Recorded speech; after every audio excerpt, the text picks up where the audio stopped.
E com o Ciro Gomes, hein? O Ciro Gomes está incluído aí também? O senhor não o procura? Aliás, deixa eu só emendar aqui, Zé, e ler uma frase do Ciro Gomes que ele falou ontem sobre o ex-presidente Lula e falou o seguinte: o grande problema do Lula é que ele ficou tão forte, tão popular que se corrompeu e a partir daí passa a fazer um mal extraordinário ao país. O último mal chama-se Jair Messias Bolsonaro. O Ciro é a figura mais engraçada do mundo. Quando você tem uma pessoa, acho que vocês conhecem, eu conheço algumas pessoas no Brasil, que eles têm a mania de saberem tudo. Então, quando a pessoa sabe tudo, tudo mais fica pequeno para essa pessoa. O Ciro tenta responsabilizar o PT pela eleição do Bolsonaro.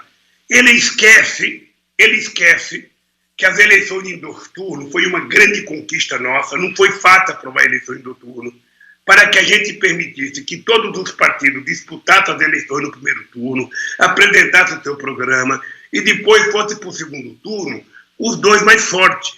Ora, o que o Ciro não se conforma é que eu consegui fazer aliança com o PCdoB, com o PSB, que se fosse por ele tinha ganho. Ora, para o Ciro ir para o segundo turno, é preciso ele ganhar o primeiro turno. Ele tem que aprender isso, sabe? Não é porque alguém diz, olha, o Zé Paulo de Andrade, se for para o segundo turno, ele ganha. Então, você, Thaís, é candidata, falando, vou desistir pelo segundo turno. Não. Ele precisa passar pelo primeiro turno. O Ciro não passou. É a terceira campanha que ele não passa. Ele quer anular o PT pelo segundo turno? Não. O Ciro vai disputar com o PT outra vez. Agora, qual é o papel do Ciro? É lamentável, porque eu tenho gratidão ao trabalho do Ciro comigo. É lamentável. Você nunca me viu falar mal do Ciro. Mas é lamentável que ele esteja fazendo o discurso que a extrema-direita faz nesse país a vida inteira para ver se ele consegue ganhar os votos que não votaram no Alckmin e votaram no Dória. Eu queria dizer ao companheiro Ciro Gomes que com esse discurso ele vai ter menos votos nas próximas eleições do que ele teve em 2018.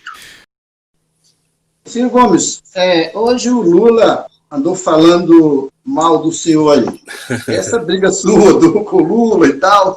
Hoje ele disse que em 2022 o senhor vai ser mais fracassado do que 2018. Vai ter menos votos, vai ser uma grande decepção. Como é que o senhor vê essa declaração do ex-presidente? Eu, pelo menos, estou solto, né?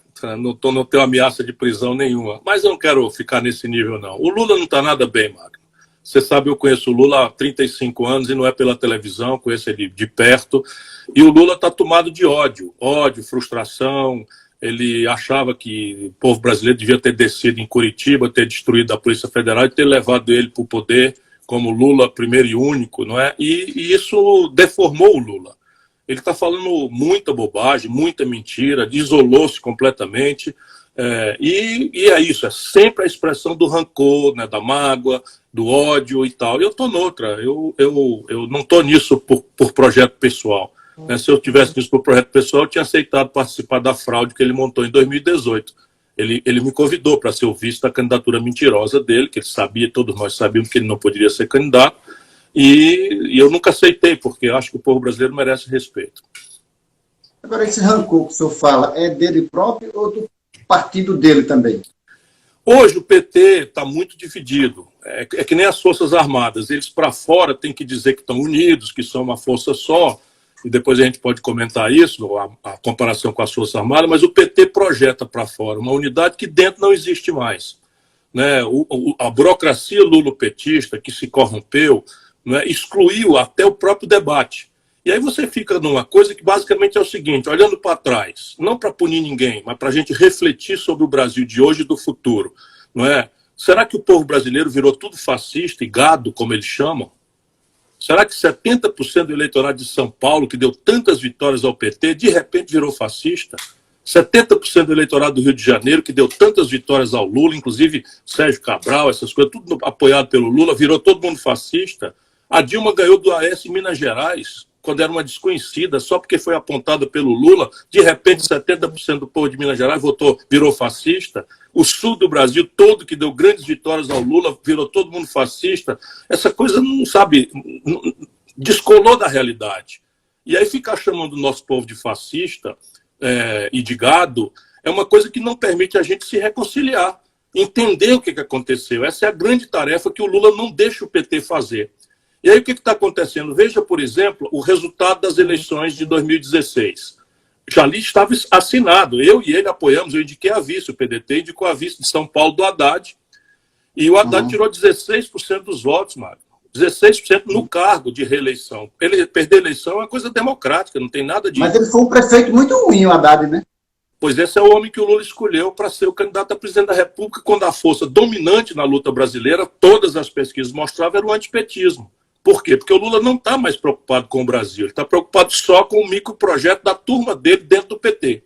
Aí se você olhar, Tasso Genro, Olívio Dutra, Paulo Paim, enfim, o Rio Grande do Sul praticamente todo, o Suplicy em São Paulo, Padilha em São Paulo, né? Essa gente toda está excluída. O Rui Costa e o Jacques Wagner na Bahia, Camilo Santana no Ceará, o Wellington Dias no Piauí, essa gente toda está fora, e quem dá as cartas é uma gente cada vez mais medíocre, cuja característica é ter a folha corrida suja.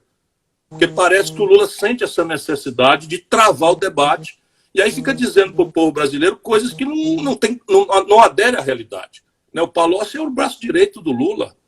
Não é possível fazer de conta que o Palocci é uma coisa passageira, era o braço direito do projeto de poder do Lula, e eu confesso, devolveu 100 milhões de reais, além da tragédia econômica.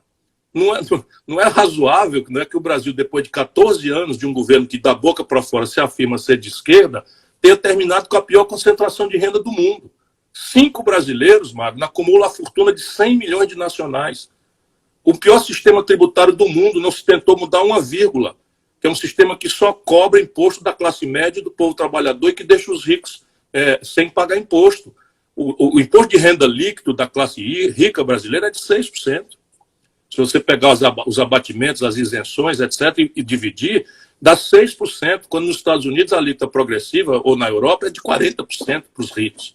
Então, tudo isso caiu, sabe? Quando a farra de consumo financiada pelos altos preços das commodities estrangeiras, permitiu ao Lula expandir o crédito de 15% para 55% do PIB, melhorou o salário mínimo de $100 a poder de compra para $320 e consolidou a rede de proteção social.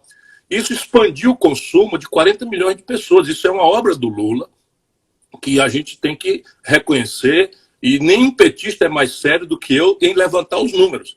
Só que isso foi feito só em olhar para o calendário eleitoral.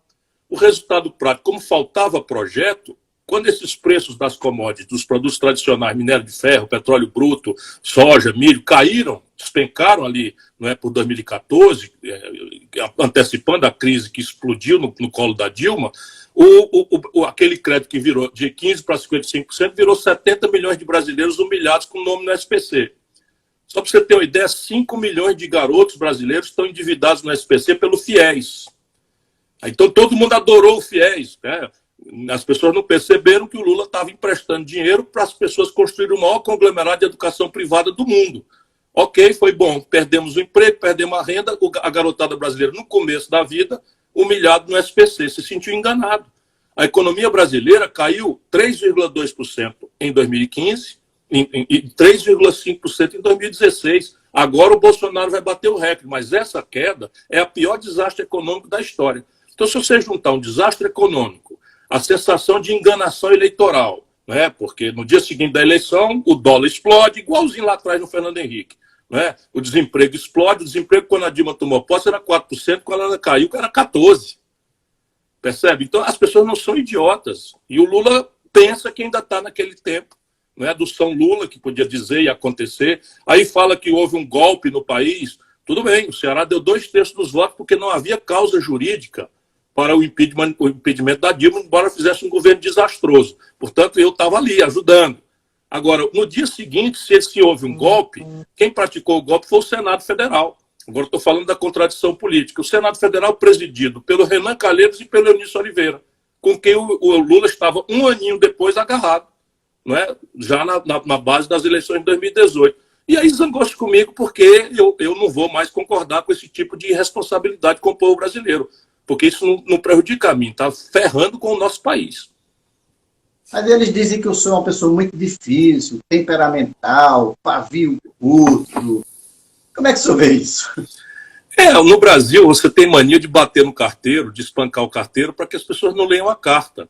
Se isso fosse verdade, será que eu já teria sido ministro da Integração Nacional, a quem ele, Lula, entregou a tarefa mais difícil de fazer o Projeto de São Francisco, que quando passar a história, sabe o que vai ficar do governo do Lula? A criação de universidades e o Projeto de São Francisco. Pois esse Projeto de São Francisco ele entregou a mim. E eu nunca vou... esse projeto, Ciro, ele teve depois... Não, mas deixa eu continuar respondendo a outra questão. Sim. Porque Sim. Será que teria sido um pavio curto, uma pessoa difícil, entregar a mais importante tarefa? Ou um molengão teria feito esse projeto passar? Podemos conversar, que a sua pergunta é a seguinte. Depois eu fui ministro da Fazenda, Mário. Tem minha assinatura no Real, que é a moeda que eu acompanhei o senhor lá. Eu sei, você é muito jovem, já talentosíssimo jornalista, da bela escola de jornalismo pernambucano e nordestina. Você me conhece, então. Claro que eu sou afirmativo. Eu não tenho sangue de barata, nem quero ter. Mas eu governei o Ceará, que é o 8º estado brasileiro. Fui o mais popular governador do país. Eu governei a 5ª cidade do Brasil. Então pega essa biografia e veja se algum dia eu cometi algum desatino. Nunca respondi por um mal feito, nem para ser absolvido. E agora, porque eu estou discordando dessas maluquices, eu estou dizendo coisas práticas. Está direito a gente denunciar um golpe e confraternizar com os golpistas? Está direito a gente nomear o Levi para comandar a economia e se dizer de esquerda? Está direito de deixar um sistema tributário que está ferrando com a sociedade brasileira e produzindo concentração de renda e ineficiência econômica, e ninguém tem direito de dizer nada porque o Lula agora é o Papa, é o infalível? Bobagem. Bobagem. Infelizmente, ele vai ter que ouvir bastante.